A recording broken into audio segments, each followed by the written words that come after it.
वर्तमान पई आसिला सबुठु बड़ खबर। आमर एसएचजी महिला मानक पई आसिला सबुठु खास खबर। तेबे मुख्यमंत्री नवीन पट्टनायक अध्यक्षतार शुक्रवार बसिथिबा राज्य कैबिनेट बैठक में 12टी गुरुत्वपूर्ण प्रस्ताव को अनुमोदन करा जायछि। बुणाकारंकु अधिक सहायता देबाकू योजना उपरे कैबिनेट अनुमोदन मिलिछि। एणिकी 2000 रु 2500 सहायता पाइबे बुणाकार। सेपरि एसएचजी महिला को 1000 टंका लेखाई यूनिफॉर्म सहायता मिलिबो। 70 लाख महिला 1000 टंका लेखाई पाइबे। एग्जीक्यूटिव मेंबर को ब्लेजर पाई आउ 2000 टंका मिलिबो।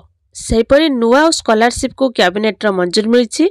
छात्री मानकू 10,000 और छात्रों को 9,000 टंका मिलिबाकू जाउछि। वर्तमान निर्वाचन ऋतु आरंभ हो सारी। एही क्रम में साधारण लोकंक पई नाना योजना कार्यकारी करा जाउछि। लोकसभा निर्वाचन पई आउ दिन केइटा बाकी रहिला। एहारी मध्यरे गोटे गोटे नुआ नुआ योजना आसी जाउछि।